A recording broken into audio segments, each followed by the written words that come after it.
ibadah puasa tidak menghalangi niat dan semangat dari rekan-rekan saya ini untuk siap-siap berangkat ke Palang Merah Indonesia dan memberikan sekantong darah mereka demi aksi kemanusiaan. Suti, Pak. Jadi pengalaman donor keberapa ini? Belum pernah, Pak. Belum pernah. Iya. Takut nggak? Sedikit. Sedikit takut. Nangis. Pengalaman ke? Pertama. Takut nggak? Gedek? Enggak sih. Enggak ya? Biasa Ya. Alasan donor darah apa? Ingin membantu sesama yang membutuhkan. Oke, bagus. Mbak Suti, apa alasannya donor darah? Ya pengen nyoba aja, Pak. Nyoba.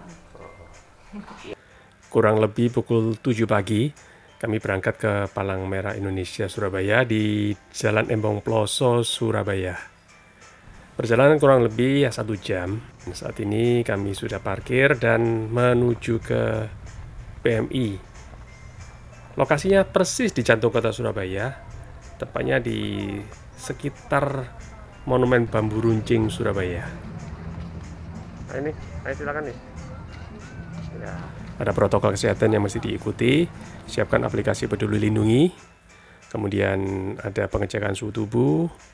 Setelah itu kita menuju ke meja-meja pendaftaran dan disiapkan formulir. Sebelumnya kita mesti daftar dulu lewat aplikasi Red Blood ya teman. Setelah itu kita isi formulir dan serahkan kembali kepada petugas ya teman untuk mendapatkan nomor antrian.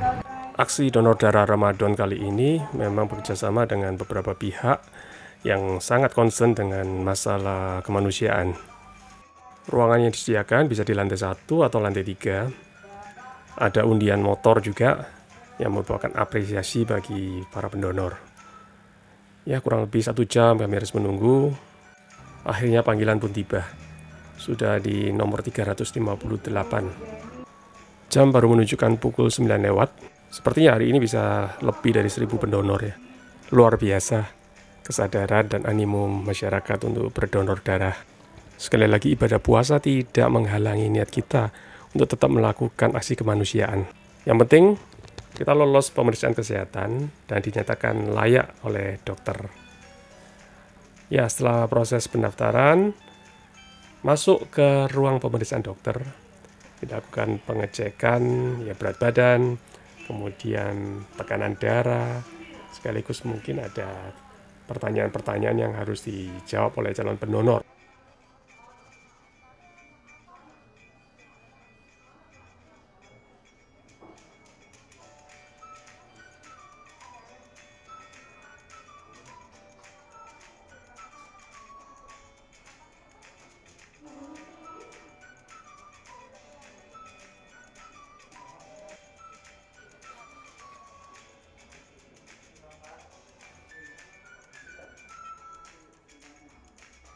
Beberapa menit kemudian kita dipanggil untuk melakukan pemeriksaan HB. Dan bagi pendonor pertama juga akan dilakukan pemeriksaan untuk mengetahui golongan darah apa yang kita miliki.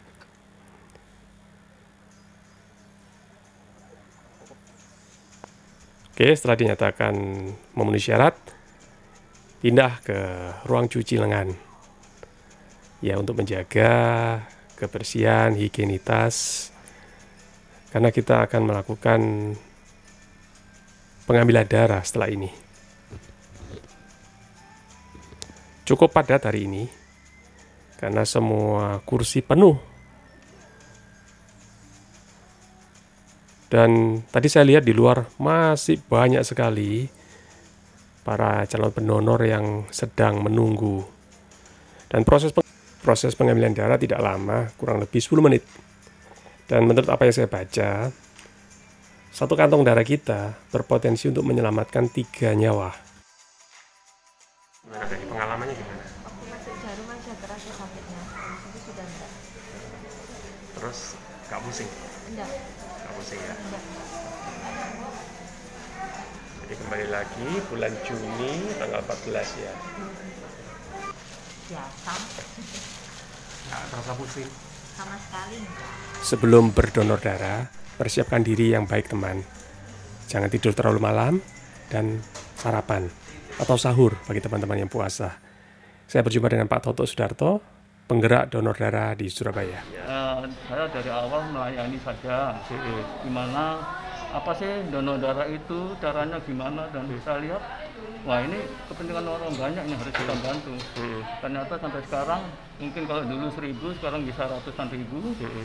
Dan kalau dulu mungkin pelayanan jasa, saya diangkat hari ini sampai ke Dewan Kehormatan PMI Kota Surabaya. Iya. Tidak lihat apa itu golongan, tapi lihat kebersamaan kita semua untuk membangun, walaupun donatur dari mana, penggerak dan segalanya, sama pendonor ini harus menyatu, satu hati. Itu menjadi kita semua nanti besar. Nah, besar dengan kemanusiaan. PMI pasti nomor satu kemanusiaan. Tanpa bahasa kemanusiaan tidak akan ada kegiatan apa ini. Tapi begitu kemanusiaan kita angkat, sudah segalanya universal. Ya. Bagaimana bisa jalan kerjasama dengan PMI? Setahu saya harmonis kan di bidang ini Pak ya. Karaoke ya. Karaoke Club ya Pak ya. Awalnya karaoke memang harmonis karaoke club. Kenapa bisa dengan PMI?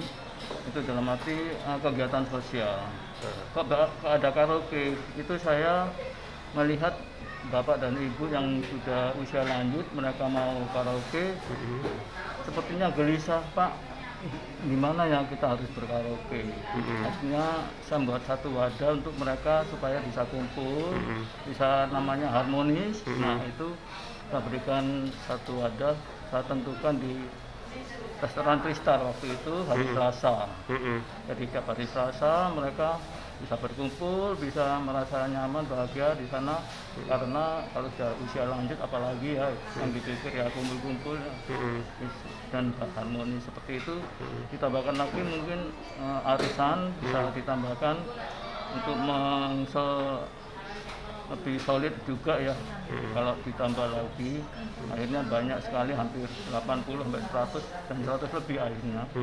Dimana itu saya ajak untuk bisa sosial dengan cara walaupun tidak bisa donor, tapi bisa pada saat hari Ramadan ini mereka saling mendukung ya Pak. Mendukung, menyupport sembakonya. Berarti kita semua itu kebersamaan memberikan ucapan terima kasih kepada pendonor, di mana mereka berhasil yang dikatakan sama kita ini pahlawan pendonor.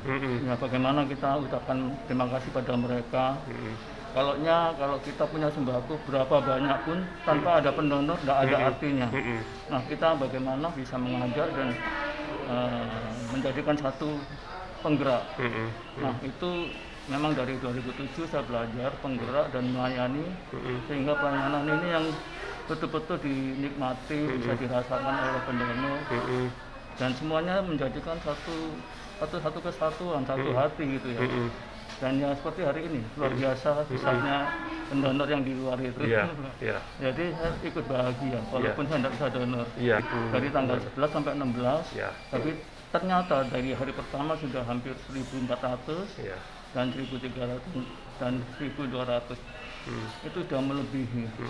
Ya kita tidak diam diri, misalnya kalau itu di target 100 di atas 1.000, tapi pendonornya banyak sekali ya. Kita upaya cari mereka yang peduli untuk berpartisipasi, membantu ya kita terima, dan ucapan terima kasih ya kita sampaikan pada pendonor.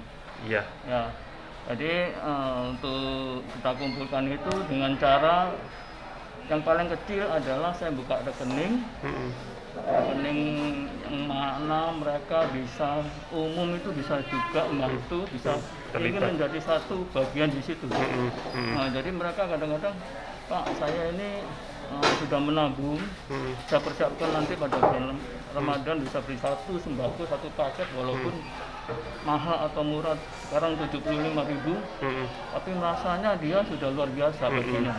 Nah, itu ada satu paket sampai ke 2.500 paket kita jadikan satu, piagamnya jadi satu, semuanya kebersamaan, mereka bisa tahu kegiatan PMI apa aja bisa diterima oleh yang sumbang walaupun satu paket.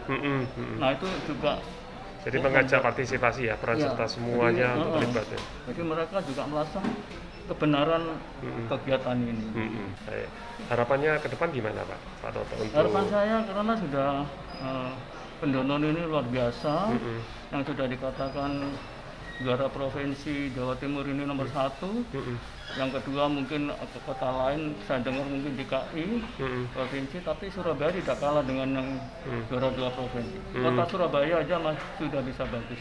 Oh ya. Gitu. Nah itu setelah banyak dan segalanya ini, mudah-mudahan donor darah ini menjadi satu budaya donor darah. Budaya ya. Ya, jadi kalau sudah budaya donor darah, pasti semua itu akan lebih sehat dan sejahtera. Amin. Kalau sudah sejahtera, pastinya Indonesia akan lebih maju. Amin, amin. Itulah. Ya, sukses terus Pak Toto. Ya. Terima kasih untuk teman-teman. Akhirnya selesai sudah kegiatan kita hari ini. Apa yang dikatakan Pak Toto tadi sungguh menginspirasi ya. Donor darah kiranya bisa menjadi sebuah budaya atau kayak hidup, lifestyle. Mereka selamat, kita sehat. Salam kemanusiaan. Yes.